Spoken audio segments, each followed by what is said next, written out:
How's it going, everybody? And welcome back to the Eternal Wrestling Podcast. I'm your host, Jacob, and this is another wonderful episode in our Pro Wrestling Fantasy Booking Series, Reckoning. Last week, Darby Allin beat RVD, but not without controversy, as RVD did have his foot on the bottom rope during the 3 count, as the instant replay showed. To add insult to punishment here, Darby used RVD's own frog splash on him to secure the victory, as RVD has been beating down Darby over these past couple weeks and just taking a certain liking to trying to show Darby what extreme really means. Also, The Undertaker sent a message to Drew McIntyre. Eddie Kingston and Triple H had a one-on-one match, but it ended in a double countout, as Kingston refused to take the fight back into the ring and tried to lock on a sleeper onto the game, Triple H. Jon Moxley beat Diamond Dallas Page in a very hard-fought singles match. We also saw Bray Wyatt playing mind games as Cactus Jack stalked him backstage and ended up looking through a two-way mirror into the Firefly Funhouse where Bray mocked him before the power cut out. Adam Copeland was having a sit-down interview talking about his relationship with Macho Man Randy Savage and their history, but this was cut short as Savage kicked open the door and tried to assault Copeland, but was intercepted by security and banned from the building by General Manager Adam Pearce. We had a tag team match where the Acclaim pulled up a massive upset win against the Outsiders, Kevin Nash and Scott Hall, leading to a post-match singles match challenge between one half of the tag team champions, Matt Hardy, and he will take on Max Caster this week. Also, Swerve, Strickland, and Umaga were bragging, but this was cut short by the vengeful Young Bucks, very upset by the beatdown Strickland and Umaga had given them. Tommaso Ciampa, he snuck out a win against Pac, and Penta vows war on Seth Rollins because Rollins betrayed him and stomped his head in the mat during the tag team tournament. Now, on to the action of this week. We're going to start off with our first match here, the singles match. One half of the tag team champions, Matt Hardy, is taking on one half of the Acclaimed, Max Caster. So during this match, Matt, he relies on his veteran instincts very early on, grounding Max Caster, using some technical wrestling here and some heavy right hands, getting him into the corner. But Caster, he knows he's being outmatched here, and he's going to turn this pace down. He's utilizing cheap shots, eye rakes, and he's pulling Hardy's hair behind the official's back whenever he gets a chance. And then as we get to the finish of this match, Matt, he's got the crowd behind him, and he's firing back. He hits a vintage side effect. Goes for a pinfall. 1, 2, Caster kicks out. He signals for the twist of fate, but Caster, he scrambles backwards. He actually shoves the referee into Hardy's path. In this split-second distraction, Caster, he hits a low blow to Matt, and he quickly rolls him up into a schoolboy type of pin. And as the ref is counting 1, 2, he puts his feet up on the middle rope for leverage. 3, he gets the 3 count here with a cheat. And as the bell rings, he bolts out of the ring with a smug grin, leaving Matt Hardy protesting to the official and heated because the Acclaimed, the Hardys, tag team titles are on the line. In our next segment here, we cut backstage to General Manager Adam Pearce's office, and Rob Van Dam, he walks in frame, he's frustrated, and he's leaning over the desk to talk to Pearce about that controversial finish last week with Darby Allin and how RVD should not have lost that match that way. But Pearce, he throws up his hands, and he's sighing here. Look, Rob, I watched the tape, I saw it. You're right. Your foot was on the bottom rope, but you know the rules just as much as I do. The referee's decision is always final, and I can't overturn that result. So RVD, he's shaking his head. He kind of slammed his hands down onto the desk, and he leans in closer, getting almost eye to eye there with General Manager Pearce. And he says, you know what, that's fine, Adam. Here's the result. But next time Darby and I meet, I'm going to bury him deep when I get done with him. And he storms out of the room. Adam Pearce, he's looking concerned here because he doesn't want any manslaughter taking place on his show. We have a quick commercial break, and next up, we have a tag team match. Out come the Young Bucks. Super Kick Party! They're flexing on the entrance ramp. Money shooting out of cannons. They make their way down to the ring. Out comes the Samoan bulldozer, Umaga. He's beating on his chest. He's going all crazy as he goes down to the ring. Then the music plays, Whose house? Out comes Swerve Strickland. He's got his black fur lion-colored coat as he makes his way down the ring. I swerve when I drive. His theme song's playing. Both teams are in the ring. The bell sounds and the action is underway. This match contrasts the styles here.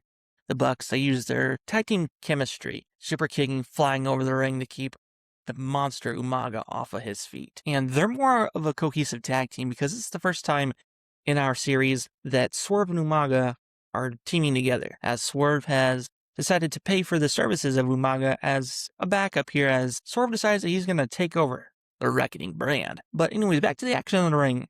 They're trying to keep Umaga off of his feet, and eventually Swerve gets that hot tag in real quick, and this is where the momentum changes quite drastically. He cuts off the ring with malicious precision, stiff kicks, and some smooth aerial offense. And the Bucks, they try to double team Swerve, but Umaga enters the ring like the bulldozer he is, catching both of the Bucks midair and hitting a big, massive double Samoan drop. Then, as we near the finish of this match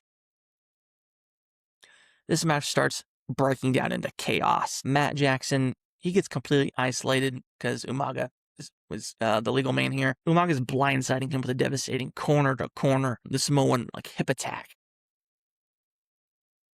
And Nick Jackson, he's trying to break it up, but Umaga catches him with a big thumb to the throat and then tosses him over the top rope to the floor. Swerve capitalizes on this, tagging himself in, scaling the top turnbuckle, and hits that big, high-impact Swerve stomp off the top rope onto Matt Jackson to get the cover. 1, 2, 3, and our winners, Swerve Strickland and the Samoan bulldozer Umaga. Next, we cut backstage, and Eddie Kingston, he's cutting a promo on Triple H here. He's breathing heavy. He's looking dead down into the camera lens. He's like, "You like that, Hunter? Huh? I don't care about winning or losing anymore. I love this business. I bleed for this, for pro wrestling, for these fans. And you think I'm just a bum? Then I'm going to show you exactly why they call me the king of them." And he smacks the camera out of his face and he storms off. But suddenly Triple H walks into frame. He's stone-faced and furious, getting in the way of Eddie Kingston. Without a word, though, he grabs the cameraman by the vest and shoves him straight into Kingston, knocking Kingston completely off of balance here. Before Kingston can get his bearings and really find out what's going on too much, Triple H pounces on him. Brutal, heavy punches. And this brawl spills down in the catering area. Triple H grabs Kingston, hoists him up high in the air, and plants him with a devastating spine buster through one of the tables there. Food goes flying all over in the air, all over the floor. The table cracks in half. Triple H stands over a writhing Eddie Kingston as officials and security come in to break up this. Next up, we're actually in the city. It's a shot. Rain's pouring down. Very dark, dingy-looking alleyway. And we see a man's hands, and he's throwing away a colorful Macho Man cowboy hat into a dumpster. Lightning crackles in the air. And as it's pouring down, the camera pans up and we see Macho Man Randy Savage, adorned all in black. And he's got a chain wrapped around his forearm. And he says, "Take a look around, Adam Copeland. Look at the rain washing away the sins. You've been nothing but a noose wrapped around my neck for too long, yeah, pulling tighter and tighter. But the rope, it's frayed, Copeland, and this time the games are over. It's time to put the dog down. Oh yeah, you hear the howling in the wind. You feel the cold steel. At the Inferno pay-per-view, the chain snaps and the madness reigns supreme."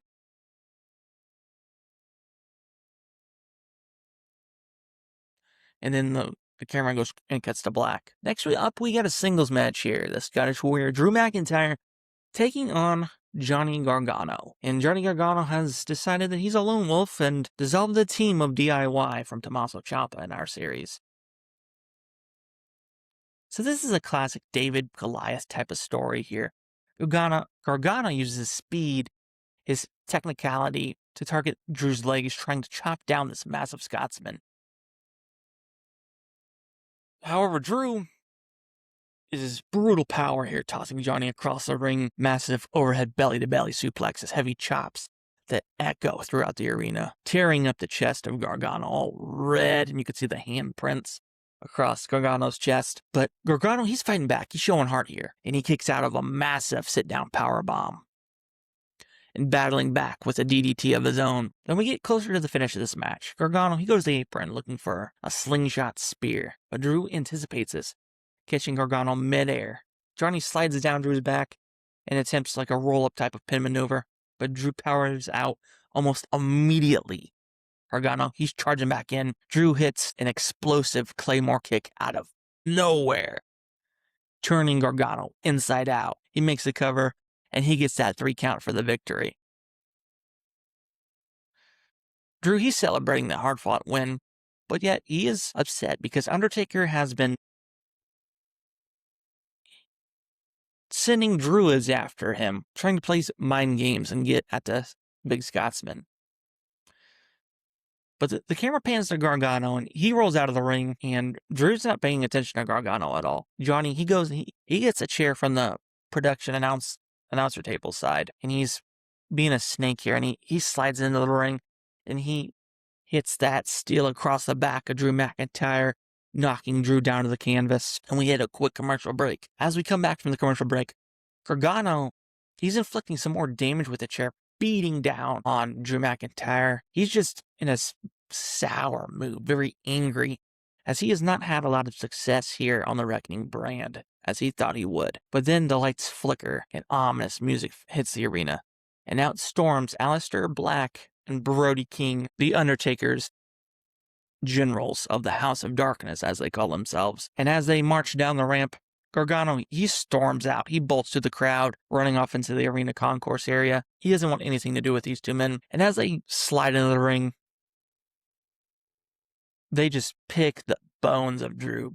Brody King, he hoists Drew up, allowing Aleister to connect with that lethal lightning fast black mass kick straight to the head. And as Drew's staggering, Brody locks him into position and hits a horrific gonzo bomb directly in the center of the ring. This segment here ends as Drew is left motionless on the mat. He's clutching his neck in agonizing pain while officials are storming the ring. They want to make sure Drew did not receive a severe injury, as he looked like he was dropped right on top of his head. Next up, we got some tag team action as the team Rhythm and Blues, Honky Tonk Man, and Greg the Hammer Valentine taking on the Motor City Machine Guns.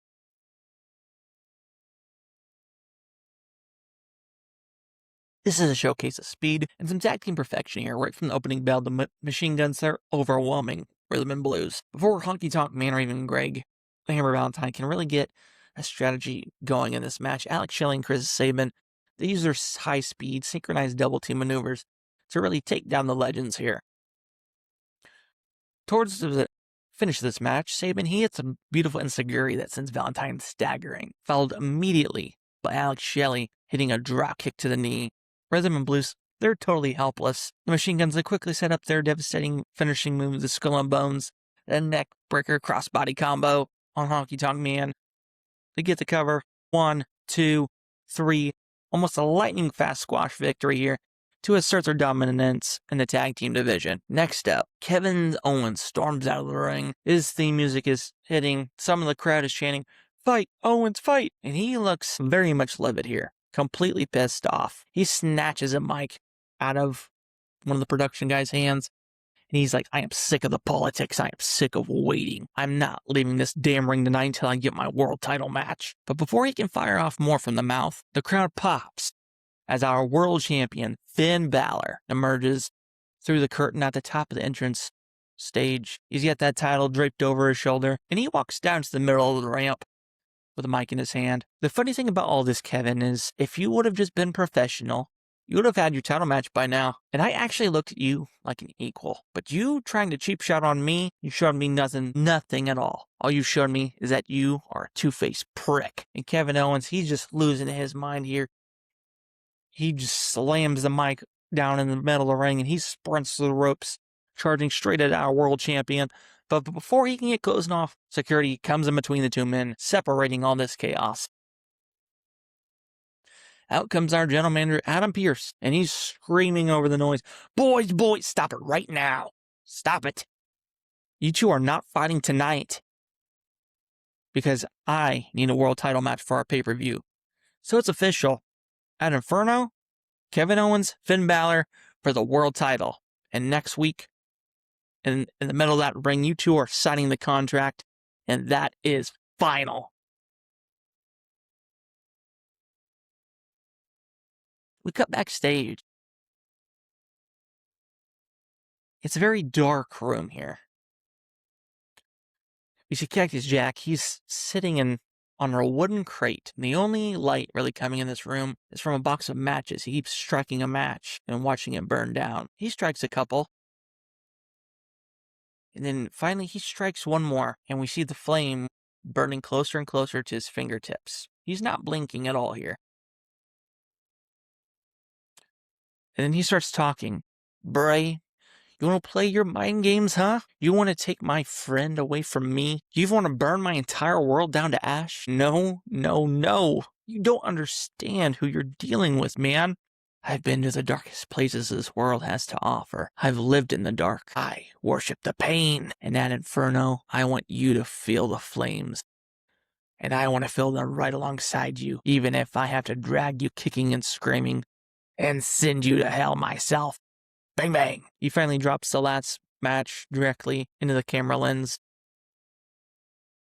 And the video feed cuts out. Now on to our main event of the evening. This is an eliminator match for the Vanguard title. Damian Priest, the champion, is taking on Big Van Vader. If Vader wins here, he will get a title match whenever he chooses in the following weeks. So this is a powerhouse battle to close out the night.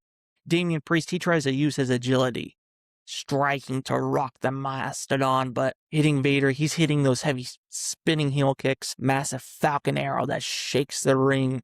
But Vader, he's a brick wall of a man. They call him a Mastodon for a reason, and he retaliates here. Brutal clubbing butt blows, beating on the chest and the head of the champion, wearing down the Archer of Infamy. And every time Priest tries to get some momentum, try to get a comeback, Vader cuts him down with a big body block. As we near the finish of this match, Priest, he's incredibly resilient. He's fighting out of a chokeslam attempt, and he's even trying to hit a South of Heaven. He hoists Vader up, but his back gives out from the immense weight, and Vader capitalizes on this, flattening Priest with a heavy running body splash. Seeing his opponent is almost incapacitated here, Vader, he scales the ropes with agility, and he delivers a crushing high impact Vader bomb. He pins Priest flat on his back. 1, 2. Vader, he raises his hands up in victory, and he stands over a beaten and broken Damian Priest.